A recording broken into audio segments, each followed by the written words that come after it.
Time scientist Ashwini ji का स्वागत करते हैं आज हमारे इस शो में भगवान टीवी पर। प्रणाम है आप सभी को और मैं स्वागत करती हूँ अश्विनी जी का, जो कि टाइम साइंटिस्ट, एम्बेडेड टेक्नोलॉजी के किंग और नवीन समय चक्र के जनक के रूप में जाने जाते हैं। अश्विनी जी, आपका स्वागत है भगवान टीवी पर और मैं सभी व्यूअर्स का भी अभिनंदन करती हूँ। आज हम बहुत सारे ऐसे टॉपिक्स पर बात करेंगे जो अक्सर हमें हैरान परेशान तो करते हैं, लेकिन ऐसा लगता है कि इनके सही आंसर्स बताने वाला शायद कोई है नहीं। सबसे पहले अश्विनी जी, आपने काल पर, समय पर काम किया है, इसीलिए आपको फादर ऑफ टाइम कहा जाता है जी। आपकी नजर में समय क्या है? समय या काल क्या एक ही चीज है? नहीं, समय और काल एक ही चीज कैसे हो सकती है? समय तो है गणित, कैलकुलेशंस, और जबकि काल है ड्यूरेशन। समझे फर्क? कि समय तो है गणित, कैलकुलेशंस। समय गणित किस चीज का? भाई, कोई काम करना है तो उसके लिए कोई एक पॉइंट निर्धारित करना पड़ेगा कि वहां जाकर के ये काम होगा, और इतने लोगों को काम करना है तो सारे लोग वहां पे उस मोमेंट पे होने चाहिए। It is a movement. Samay means actually movement. See the basic difference you can understand. समय में when we are talking of samay, that means we are talking of a particular movement. Okay. And when we are talking of kaal, then it is a duration. Okay. तो जैसे 4 युग बताए गए हैं, सतयुग, कलयुग, तो ये कलयुग हो गया एक काल। हाँ। और समय हो गया उसमें वो समय जब कोई इवेंट हुआ, श्री कृष्ण आए थे, वही तो कोई भी इवेंट हुआ। सी द टाइम, समय जो रिप्रेजेंट करता है वो करता है इवेंट को। ओके। और काल जो रिप्रेजेंट करता है वो इवेंट कितनी देर चला, वो इवेंट। हाँ, इसको हम हिस्ट्री में भी पढ़ते हैं कि टाइम पीरियड। हाँ, या year. Absolutely. So time period is called काल। और ईयर जो हो गया कि किस ईयर में ये वॉर हुई थी, या किस महीने में हुआ, या किस दिन हुआ, is the that is the start कब हुआ या एंड कब हुआ, ऐसा something like that. Ashwini ji, हमारे ऋषि मुनियों ने बहुत सी तपस्या करके ये बात हमें बताई है कि ब्रह्मांड में सभी प्रश्नों के उत्तर छुपे हैं, सभी तरह के रहस्य छुपे हैं। लेकिन ब्रह्मांड अपने आप में ही एक सबसे बड़ा रहस्य मनुष्य के लिए बना रहा है। कितनी ही रिसर्च हम क्यों ना कर लें, लेकिन एक दुविधा ब्रह्मांड को लेकर हमेशा रही है। जैसे कि कुछ रिलीजियस टेक्स्ट में ये कहा गया कि पृथ्वी चपटी है, इसका एक एंड है, यानी कि एक सिरे पर जाकर ये समाप्त हो जाती है, और सूर्य है जो पृथ्वी के इर्द गिर्द घूमता है, हमारे आसपास चक्कर लगाता है। जहां तक मैं जानती हूं कि गैलीलियो को, एक बहुत बड़े एस्ट्रोनॉट हुए हैं, उन्होंने स्पेस पर रिसर्च करके ये कहा कि पृथ्वी गोल है या पृथ्वी सूर्य के इर्द गिर्द घूमती है, तो उन्हें इसी बात की वजह से फांसी पर चढ़ा दिया गया कि वो रिलीजियस टेक्स्ट के अगेंस्ट बात कर रहे हैं।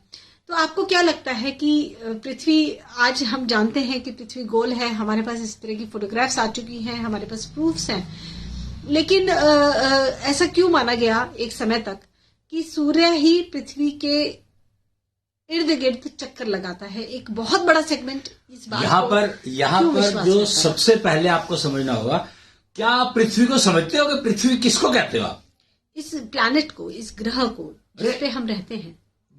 तुम ग्रह पर रहते हो या जमीन पे रहते हो? ग्रह और जमीन एक ही बात है। एक ही बात कैसे हो सकती है? प्लेनेट की बात करते हो तो उसमें पानी भी है, जमीन भी है, हवा भी है, पहाड़ भी है, घाटियां भी हैं, नदियां भी हैं, रुका हुआ पानी भी है, तालाब भी है, समुद्र भी है, इतनी सारी चीजें हैं। जमीन तो पानी के नीचे भी होती है। जमीन पानी के नीचे जमीन, हाँ, एक सरफेस तो होता ही है। आप गंगा नदी में अगर डुबकी लगाएंगे तो उसका एक सरफेस तो होता ही है। तो बात ये नहीं हो रही ना, बात रहने की हो रही है। रहते तो हम जमीन पर ही हैं जहाँ पानी ना हो। सो रहते हम जमीन पर है। की इज दैट, रहते हम जमीन पर है, हम पानी में नहीं रह सकते। ओके जी, ठीक है। तो जमीन की बात करो, आप पृथ्वी ग्रह की बात करने का आपको मिलेगा क्या? Why do you want to talk about graha when you can live only on earth? हाँ जी। पहली बात। दूसरी बात यह है कि एक ऋषि मुनियों का नाम लिया तो एक बहुत इंटरेस्टिंग और बहुत इंपॉर्टेंट स्टेटमेंट है, यथा पिंडे तथा ब्रह्मंडे। हाँ जी। जैसा ब्रह्मांड है वैसा ही पिंड है। तो आपको बाहर जाने की जरूरत ही नहीं है, पिंड को समझना शुरू कर दो तो आपको ज्ञान मिल जाएगा, रहस्य कोई है ही नहीं।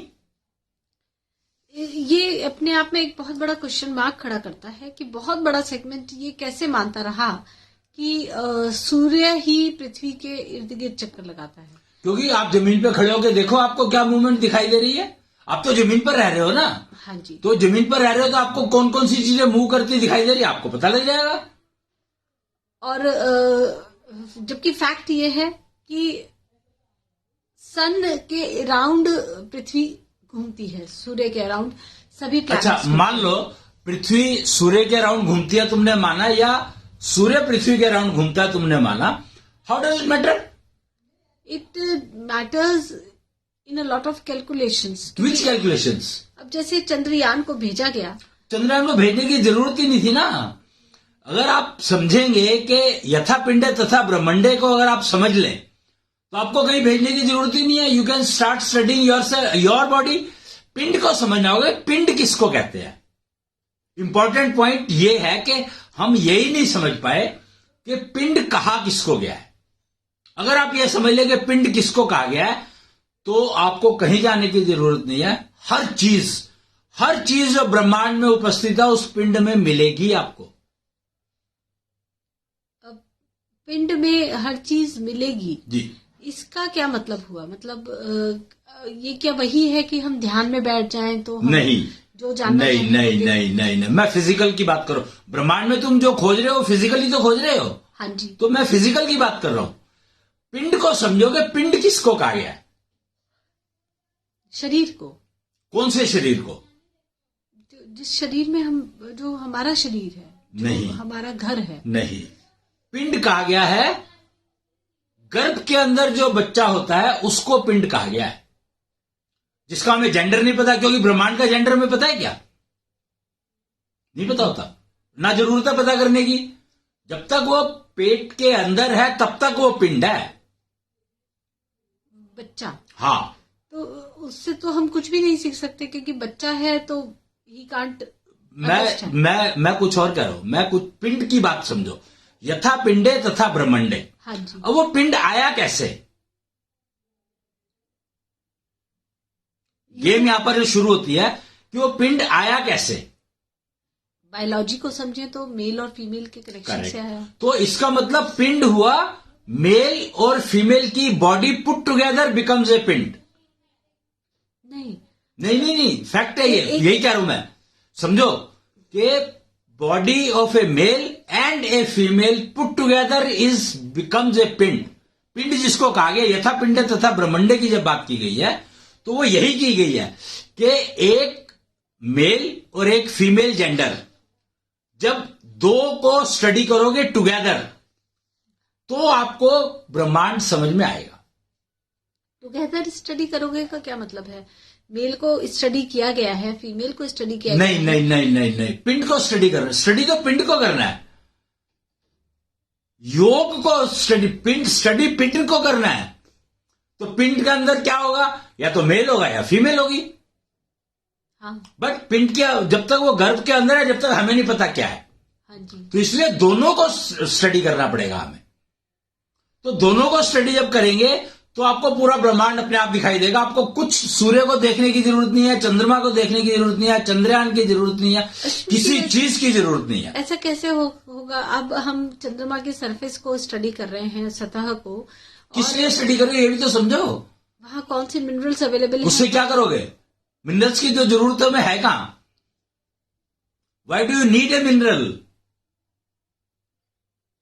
Whatever waste you are throwing, that contains so much of mineral, everything, whatever a human being need to live.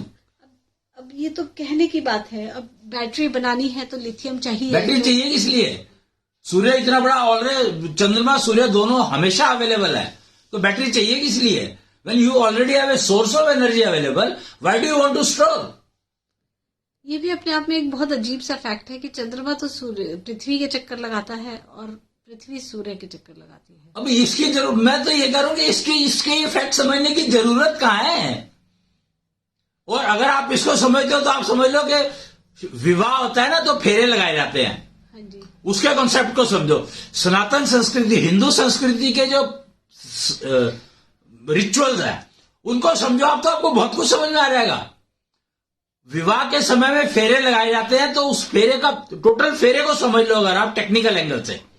Spiritual angle और रिलीजियस एंगल वगैरह सब बेकार है।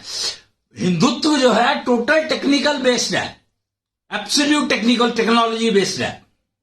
तो उसकी टेक्नोलॉजी को समझो तो आपको तुरंत समझ में आपको अग्नि के चारों तरफ फेरे लगाते हैं, पता है क्यों?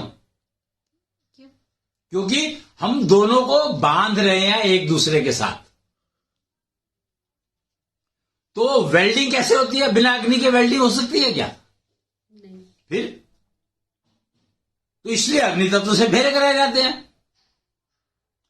हर चीज फुल एब्सोल्यूट टेक्नोलॉजी पर बेस्ड है हिंदू संस्कृति में, हर चीज। पर टेक्नोलॉजी समझनी पड़ेगी, वो तभी समझ में आएगी जब आप यथा पिंडे तथा ब्रह्मंडे को समझेंगे। 1 मिनट में समझ आ जाएगी। हमने माता पिता परिवार को माता पिता संतान कह दिया, प्रॉब्लम शुरू हो गई। अगर हम इसको नर नारी और संतान रखें तो प्रॉब्लम कभी आएगी नहीं।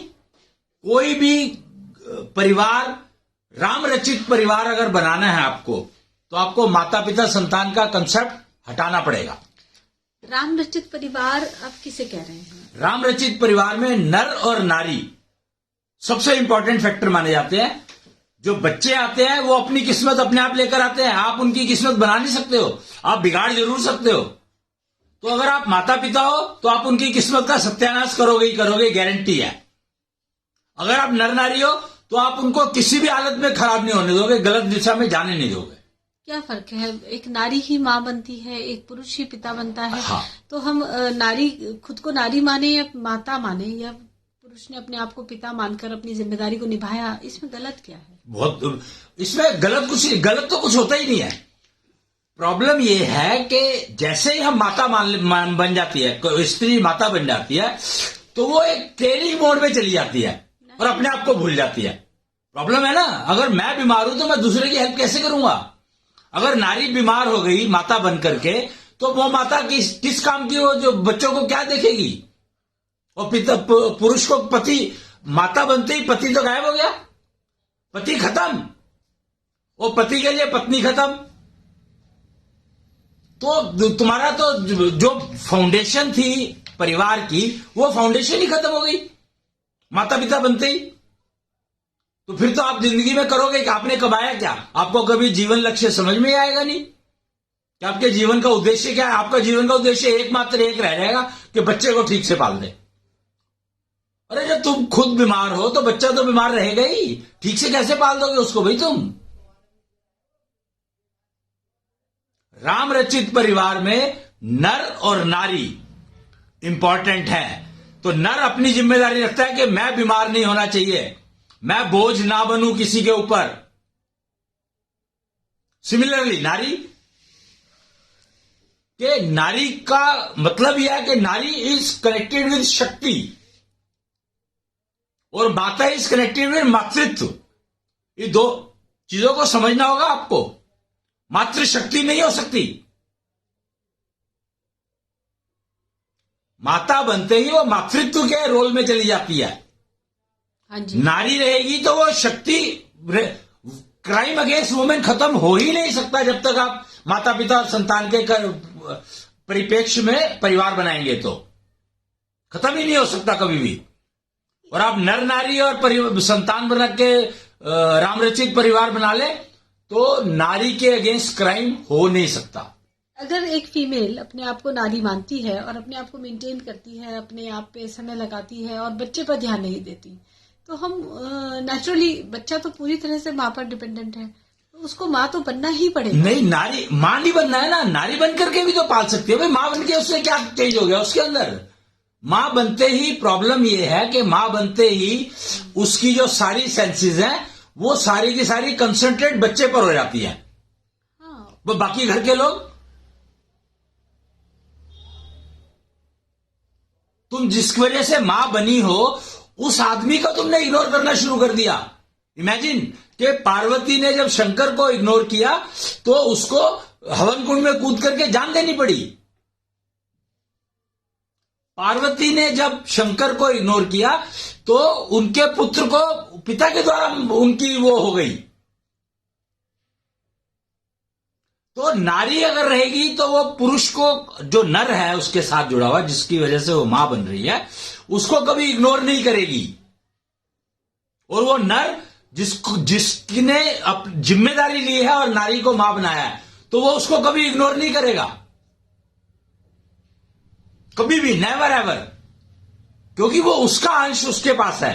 आप इमेजिन, सोचकर देखो कि जब नर नारी है तो नर का अंश नारी के पास है, तो हाउ कैन नर do anything wrong with the नारी? वो अपने अंश का ही नुकसान करेगा क्या किसी भी हालत में?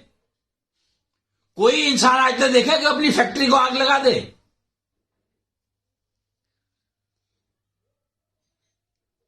पर अगर पिता बन गया कोई पुरुष, पिता बना नहीं ना, नर पहले रहा। पिता इज ए जिम्मेदारी, नर की जिम्मेदारी है एज पिता ऑल्सो। यस, वो चाचा है, वो ताऊ है, वो नाना है, वो बाबा है, इतने सारे वो डेजिग्नेशन ऑलरेडी उसके पास है। एक डेजिग्नेशन और आ गया, पर वो नर रहा। पहले उसको रखना है कि अब नर पिता बन गया ना, नर है पिता भी बन गया।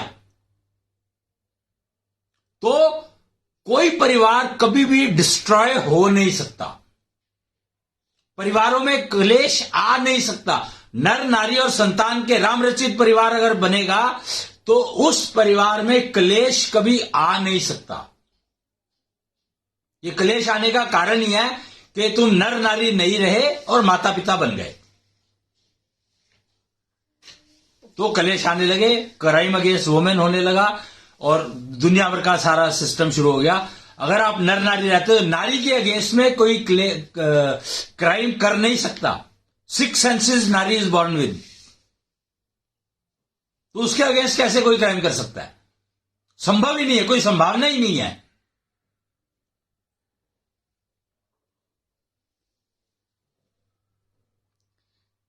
अक्सर ऐसा देखा जाता है कि कोई महिला, कोई फीमेल करियर वुमेन है या इवन पेरेंट्स दोनों ही अपने करियर पर ध्यान दे रहे हैं।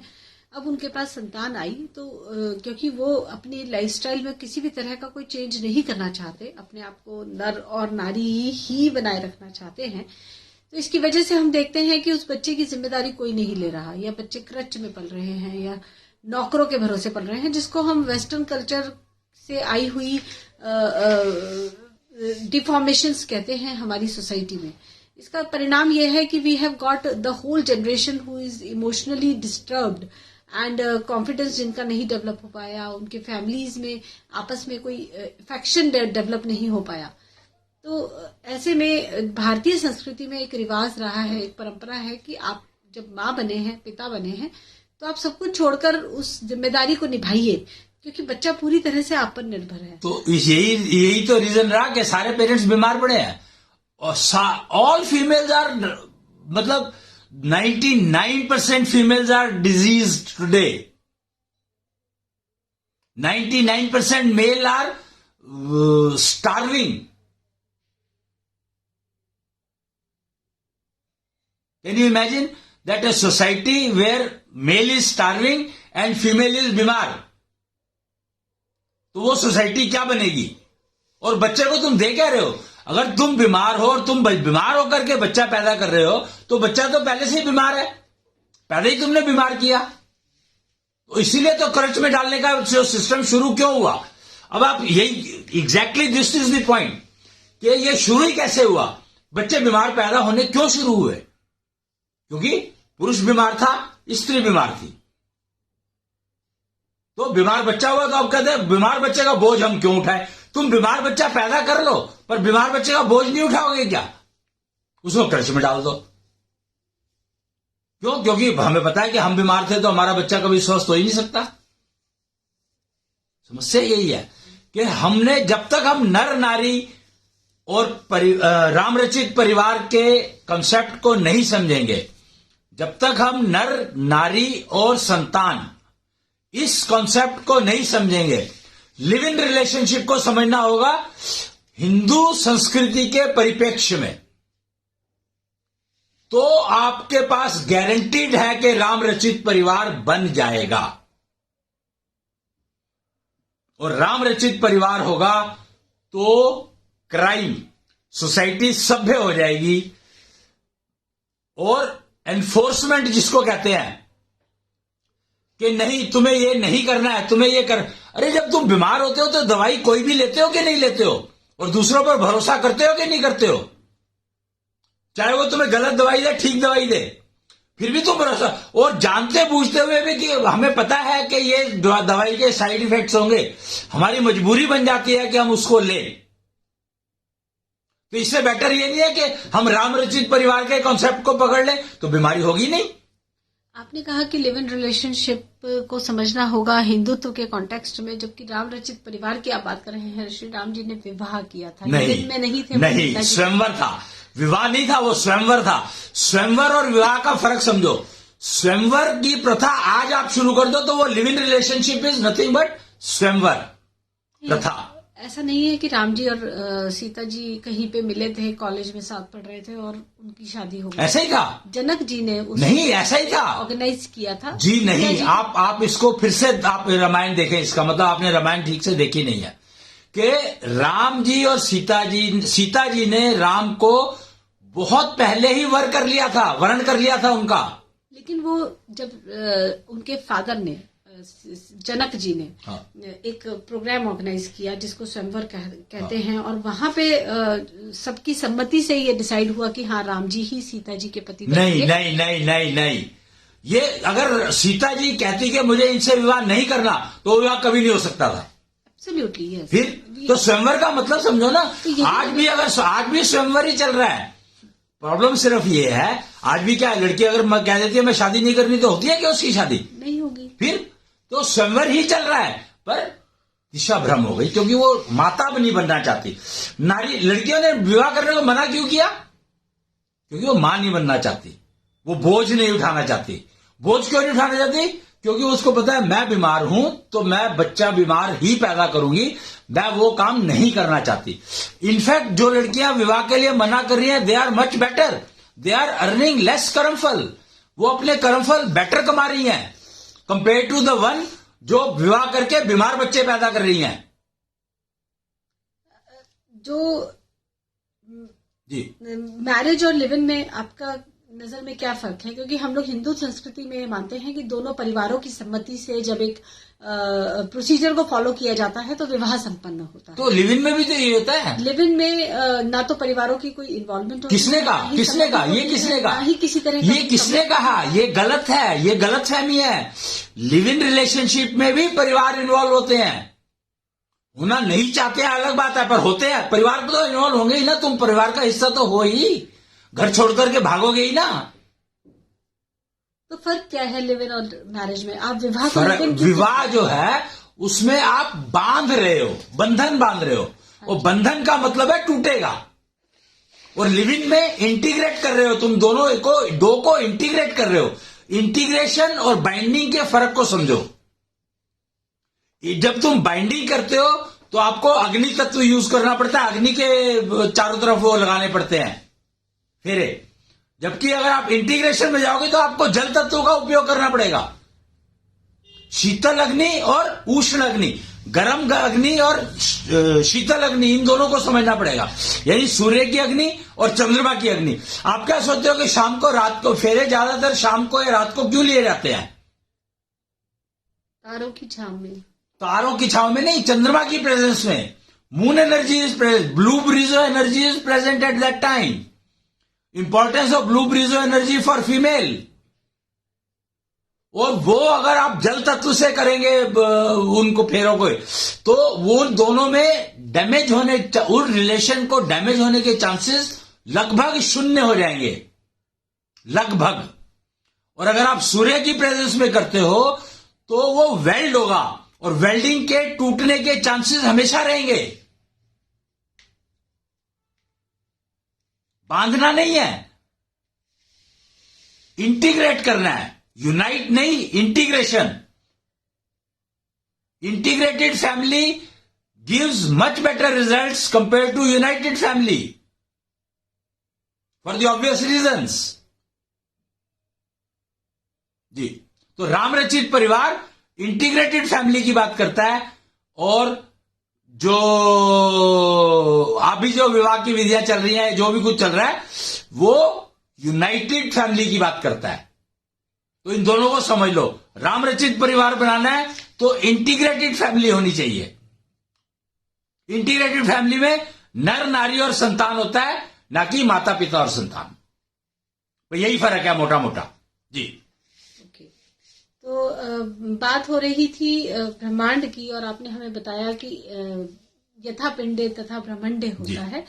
और पिंड, आपने कहा कि जो युगल पति पत्नी मिलते हैं और पिंड बनता है, जी, तो उसको अगर स्टडी किया जाए तो हाँ जी, तो आप यहाँ एम्ब्रियो की बात कर रहे हैं, जो फीटस गर्भ में, हाँ, जो गर्भ में आ जाता है बच्चा। तो फीटस को अगर स्टडी करें तो हमें यूनिवर्स के सभी जानकारियों का पता लग सकता है। आप कुछ ऐसा कह रहे हैं? नहीं, मैं ये नहीं कह रहा हूं, मैं कह रहा हूं पिंड को समझो। पिंड तो फीटस हो गया ना। हाँ, नहीं तो तुम टेक्निकल पिंड हुआ मेल एंड फीमेल की study together, put together, and they are together only because of energy. There is only at one point connection है, एनर्जी। वो एनर्जी को समझो तो आपको सारा यूनिवर्स 1 मिनट में ऐसे समझ में आ जाएगा। Just try to understand energy, not the electricity, not the solar panel, not the heat, nothing. Energy is something, energy is something which you have to understand. It is not electromagnetic waves. It is not electricity which you are using. That is not energy. They are only the something, whatever you may call it, physical components. But try to understand energy. What is energy? Energy is responsible for making air move. हवा की जो ऊर्जा है, energy है, वो है। कण कण में भगवान जिसको कहा गया है, वो एनर्जी है। तो एनर्जी को समझो, ना कि मैटर को समझो। हमारी प्रॉब्लम यही रही है कि साइंस की प्रॉब्लम यही रही है कि they never bothered about energy, they started talking about matter. They know only matter, they do not know energy. That is the problem. And they are looking for material, what they are locating, lithium. They are trying to locate materials which can give you energy, sustainable source of energy. And when you already have sustainable sources in each person available, तो तुम्हें matter की जरूरत कहां है? When you are already, everybody, each entity in this universe is having sustainable source of energy built in. Why do you have to locate it outside? For what? Okay. You are claiming that every person has a sustainable source of energy built in self. Yeah. तो चाहे वो telecommunications हो या transportation हो, जिसके लिए हमें energy की जरूरत पड़ती है, ये सभी कार्य के लिए हमारी जो अपनी इंटरनल एनर्जी, जिसको आप कह रहे हैं कि प्रेजेंट है हमें, वही काम कर जाएगी। करती है, वही तो काम करती है। टेलीपैथी क्या है? Telepathy is never exact. Who says? आपको Because you have not prepared yourself, no. You have started depending on this instrument. You have started depending on locating the source of energy, material which can give you source of energy. I mean, I am surprised. Material is bound to get finished. Whereas when we talk of energy, it is never going to be finished. Energy cannot be destroyed. It is ever there. And material bound to get destroyed. तो हम लोग already जो eternal सनातन source हमारे पास है, उसको हम नहीं देख रहे हैं, और हम लोग उसको देख रहे हैं जो डिस्ट्रॉयबल है। तो हमें क्या मिलेगा? आप देखो ना, शंख की बात करो। एक शंख इज ए ब्यूटीफुल इंस्ट्रूमेंट। वो क्या करता है, तुम्हारे वेस्ट को एनर्जी में कन्वर्ट कर देता है और इंस्टेंट। वो साउंड एनर्जी कहां तक पहुंचती है? Have you ever tried to understand that? एक आदमी शंख में सिर्फ फूंक मारता है, अपना वेस्ट फेंक रहा है, और वो उसकी जो साउंड निकलती है वो कहां तक जाती है, ट्रेवल करती है। फिर तो इतना बड़ा सोर्स ऑफ एनर्जी और इंस्ट्रूमेंट आपके पास ऑलरेडी अवेलेबल है, और आप ढूंढने के लिए उसको पता नहीं क्या कर रहे हो, ढूंढ क्या रहे हो। The entire machine is available, given to you by nature in the form of शंख। ये जो आपके एनर्जी को स्प्रेड, वेस्ट को एनर्जी में कन्वर्ट करके स्प्रेड भी करती है पूरे वातावरण में, और that energy can kill all kind of viruses. Sound energy produced by Shankh can kill all kind of viruses. आप एक बेल को देखो, हिंदू मंदिरों में जाते हैं या मेरे ख्याल से बहुत जगह पर होगा, एक बेल लगी होती है। तो वो बेल की एनर्जी, अगर बेल वो ठीक डिजाइन की गई है, ठीक बनाई गई है, तो उसकी एनर्जी कहां तक जाती है? अब एनर्जी की जरूरत सिर्फ हमें वायरस किल करने के लिए नहीं है, एनर्जी की जरूरत हमें प्रोडक्शन के लिए। किस चीज की प्रोडक्शन? फैक्ट्रीज में भी। अच्छा, what is the most complex product made by human being? I don't know. Child? नहीं, वो तो नेचर बनाता है। That is the key. क्या नेचर बना सकती है बिना मेल फीमेल के? That is only a procedure which we follow. Exactly. So you have to understand that procedure you have to follow. And you cannot do any if and but with the procedure. If you start doing if and but with the procedure, then you are bound to fall. You have no choice but to fall sick. बीमार रहना है तो ठीक है, you have all options available. बीमार नहीं रहना है तो you have no option available but to follow the procedure exactly. जी. Okay. तो प्रोसीजर को फॉलो करके we can convert our waste into energy. We have sustainable metaverse. Such a beautiful technology available. दो शंख जो नेचर ने दिया है, उस शंख को अपने अंदर डेवलप कर लो, उसकी कॉपी अपने अंदर बना लो, अपनी सेंसेस के साथ बना लो, तो आपके पास आपका अंदर बीमारी जाएगी नहीं। कीटाणु, किसी भी तरह का वायरस, बीमारी अटैक आपको कर नहीं सकता। अगर आप अपने पेट के लिए एक शंख बना लो, नाक के लिए एक शंख बना लो, आंख के लिए बना लो, कान के लिए बना लो, मुंह के लिए बना लो, आपसे गलत बात निकलेगी नहीं। आपके मुंह से गलत बात निकलेगी नहीं कभी भी, कि जो अगर आप किसी को भी नुकसान दे, इमोशनली और फैक्टरली, फलाना फलाना कुछ नहीं। Just you have to build shankh in your mouth. And metaverse technology, it makes everything possible. जी. So there are built-in technologies in human being which we are right now not using. जिसकी वजह भाई, आप एक शंख अगर अपने कान में बना लेते हो, सोचो जी, तो टेलीपैथी शुरू हो गई। ओके अश्विनी जी, आज क्योंकि अब फिलहाल राम मंदिर की स्थापना हो चुकी है और हम सब भारतीय, क्या विश्व के तकरीबन सभी लोग अब राम राज्य के आने की बाट जो हो रहे हैं, हमें नहीं पता कि हम आ चुका, राम राज्य आ चुका है, आपको यूज करना है। राम रचित परिवार, राम राज्य आ चुका है, उसमें कोई वो नहीं है। कोई शंका करता है, करता रहे, शंका वही करेगा जिसको अपनी योग्यता नहीं है। तो अब तो सिर्फ आपको राम राज्य की वाइब्रेशन, मंदिर बन चुका है, प्राण प्रतिष्ठा हो चुकी है, मतलब वहां से राम राज्य की वाइब्रेशंस निकलनी शुरू हो गई हैं। You have to start receiving them and it is a universe, entire universe is getting that vibration, because Vishnu के अवतार थे वो। तो Vishnu is spreaded all around, कण कण में। आज छठी है उस राम मंदिर की प्राण प्रतिष्ठा की, तो आज से शुरू हो गया ये। आज छठी है, 27 तारीख है, बहुत बढ़िया। 27 नक्षत्र होते हैं, पता है आपको? पूर्णता, 27 का मतलब पूर्ण। धर्म 7 नंबर जो होता है वो होता है केतु, केतु का मतलब धर्म, और 2 नंबर होता है चंद्रमा, यानी सारे entire universe, each entity of the universe is connected with चंद्रमा। तो चंद्रमा की शीतल एनर्जी अब अवेलेबल है। जबकि राम सूर्यवंशी है। तो ब्लू ब्रिजो एनर्जी को समझो यहां पर आप, राम रचित परिवार ब्लू ब्रिजो एनर्जी चाहिए ही चाहिए, उसके बिना नहीं बनेगा। पीताम्बरो एनर्जी का आपको उपयोग करना ही पड़ेगा जी।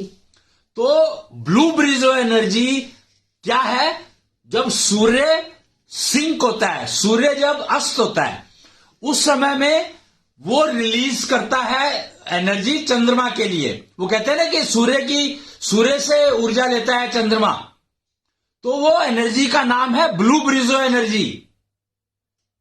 और वो शाम को तकरीबन 4 बजे से लेकर और 7 बजे तक वातावरण में उपलब्ध होती है। और अगर आप राम रचित परिवार बनाना चाहते हैं तो उस एनर्जी को, वो एनर्जी का सोर्स अब राम मंदिर बन गया है। तो वो energy is getting spreaded all the whole day, whole night, 24 hours. So you have to just prepare yourself to start receiving that energy. Kuchhal antenna करके एक प्रोडक्ट है, अगर आप उसको देखेंगे तो उसका उपयोग करें। कुच्छल एंटीना और कुच्छल सेतु 2 प्रोडक्ट्स हैं, कुच्छल एंटीना एंड कुच्छल सेतु। तो एनर्जी रिसीव करनी है तो कुच्छल एंटीना, और एनर्जी अगर एक्सचेंज करनी है तो कुच्छल सेतु। तो ये 2 प्रोडक्ट का यूज करना शुरू करें और प्रोसीजर एग्जैक्टली फॉलो करना पड़ेगा, तो you will start getting that blue breezo energy. This is for females. और मेल के लिए पीताम्बरो एनर्जी, जो सुबह अवेलेबल होती है, ओनली सुबह सनराइज के टाइम पे 4 बजे से 7 बजे तक। Blue breezo energy the whole day because of Ram ji, Ram Mandir. तो ये फर्क समझना होगा आपको कि अगर पीताम्बरो एनर्जी चाहिए तो वो सुबह 4 से 7 ही अवेलेबल होगी, और अगर ब्लू ब्रिजो एनर्जी वो सारा दिन अवेलेबल है, सारी रात अवेलेबल है, 24 hours available. Because moon never goes out, दिखता नहीं है पर रहता है। सूर्य जब आ जाता है तो चंद्रमा छुप जाता है, छुपता नहीं है, हमें नहीं दिखाई देता। हम चाहें तो देख सकते हैं। शाम के टाइम पे कभी आप कोशिश करो देखने की, तो आपको 4 बजे के आसपास चंद्रमा दिख सकता है। हाँ जी, कई बार सूर्य और चंद्रमा दोनों ही हमें एग्जैक्टली तो इसका मतलब Chandrama is always present. And so moon blue breezo energy पहले जो सिर्फ 4 से 7 अवेलेबल होती थी या रात को अवेलेबल होती थी 12:15 से 3, बट अब blue breezo is available entire day because of this Chandrama, Ram मंदिर जी। ब्लू ब्रिजो एनर्जी जो कि आपने पहले भी बताया है कि फीमेल जेंडर की हेल्थ के लिए, उनकी बहुत जरूरी है, बहुत ज्यादा जरूरी है, कि इंटीग्रेशन के लिए। नारी शक्ति, actually nari shakti depends on your blue breezo energy. Nari shakti depends on blue breezo energy जी। तो अश्विनी जी, राम रचित परिवार ये अब बनने शुरू होने जा रही हैं, और राम मंदिर की स्थापना हो चुकी है, और इंटीग्रेशन योग का समय ऑलरेडी शुरू हो चुका है, कृष्णाष्टमी की पूजा का समय शुरू हो चुका है, और आप टेक्नोलॉजीज बता ही रहे हैं जो कि सनातन संस्कृति की एम्बेडेड टेक्नोलॉजीज हैं, जिनके माध्यम से हम जो चाहें वो अचीव कर सकते हैं जी। और अल्टीमेटली ह्यूमन बर्थ का जो पर्पस है, प्लेजर, वो हम एंजॉयमेंट और प्लेजर ये हम अटेन कर सकते हैं थ्रू यूजिंग दीज टेक्नोलॉजीज, और इन कॉन्सेप्ट्स को समझ के जो आप बता रहे हैं। Absolutely. तो बहुत बहुत धन्यवाद है आपका भगवान टीवी पर आने के लिए। आपसे यूं ही बातचीत चलती रहेगी, और आज के लिए इतना ही। प्रणाम। जय भगवान। जय जय भगवान।